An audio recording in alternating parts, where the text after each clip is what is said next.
Halo semua, perkenalkan nama saya Nurul Gede Kaliantari dengan NIM 20103006. Di sini saya akan menjawab mengenai UAS manajemen pemasaran. Soal yang pertama ada sebutkan manfaat, merek bagi produsen dan konsumen. Yang pertama ada sebagai identifikasi sumber produk. Yang kedua ada penetapan tanggung jawab pada pemanufakturan atau distributor. Yang ketiga ada pengurangan risiko. Yang keempat ada penekanan biaya, pencairan dan internal dan eksternal. Mengenai soal yang nomor 2, sebutkan menjelaskan 3 metode dalam penetapan harga. Yang pertama ada saluran distribusi, yang kedua ada daur hidup produk, yang ketiga ada hubungan kualitas dengan harga. Jadi saluran distribusi adalah sebuah penyaluran, pembagian atau pengiriman barang ke beberapa orang dan beberapa tempat. Yang kedua ada daur hidup produk adalah suatu konsep penting dari pemasaran yang memberikan gambaran dinamika suatu produk. Yang ketiga hubungan kualitas dengan harga, yaitu kualitas kerja yang akan diterima dari konsumen. Baik, mengenai soal yang nomor 3, jelaskan 2 alternatif saluran distribusi barang konsumsi. Yang pertama ada produsen dan konsumen. Yang kedua ada produsen, pengecer, dan konsumen. Jadi yang pertama itu produsen konsumen, bentuk saluran distribusi yang paling pendek dan paling sederhana.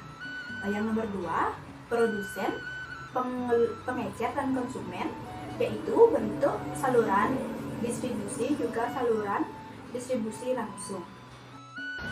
Baik, mengenai soal yang nomor 4, menurut kalian faktor-faktor apa saja yang paling penting dalam penentuan harga? Jelaskan alasan kalian. Yang pertama ada market based principle, yang kedua ada cost based principle, yang ketiga ada composition principle, yang keempat ada composition based principle. Jadi alasannya, dalam penentuan harga, jual sebuah produk, suatu perusahaan wajib mempertimbangkan berbagai faktor dengan cara memperhatikan sebuah harga dalam penentuan dan dilihat dari penentuan sebuah harga dan melihat permintaan konsumen, di mana produk harus melihat sebuah perkembangan zaman saat ini. Baik, mengenai soal yang nomor 5, apa yang dimaksud dengan promosi? Berikan salah satu contoh promosi. Promosi adalah suatu penunjang keberhasilan penjual. Promosi digunakan untuk perusahaan memperkenalkan produk di setiap jasa kepada masyarakat luas agar kesadaran terhadap suatu produk dan jasa perusahaan lebih meningkat.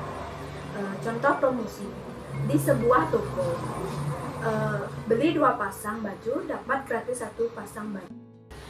Mengenai soal yang nomor 6, sebutkan dan jelaskan 3 manfaat dalam relationship marketing. Yang pertama ada manfaat ekonomis, adalah menambah manfaat keuangan atau ekonomis. Jadi manfaat ekonomis dapat berupa penghematan biaya yang dikeluarkan oleh pelanggan. Yang kedua ada manfaat sosial. Manfaat sosial adalah untuk meningkatkan hubungan sosial mereka, yaitu dengan memberikan perhatian kepada para pelanggan dengan mempelajari kebutuhan dan keinginan pelanggan secara individu. Yang ketiga ada menambah status. Menambah status adalah usaha memberikan pendapat atau program, yaitu terstruktur yang dapat dikembangkan menarik oleh minat konsumen. Mengenai soal yang nomor 7, sebutkan dan jelaskan 3 strategi generik untuk mencapai keunggulan persaingan. Yang pertama ada operational excellence, yaitu perusahaan harus mampu dan unggul dalam membuat barang. Yang kedua ada customer intensi, yaitu perusahaan harus mampu memberikan hubungan yang intim dengan pelanggan. Yang ketiga produk relationship, yaitu menjadi pemimpin produk di antara produk lainnya. Baik, sekian dari penjelasan saya. Kalau ada kesalahan kata, mohon dimaafkan. Terima kasih.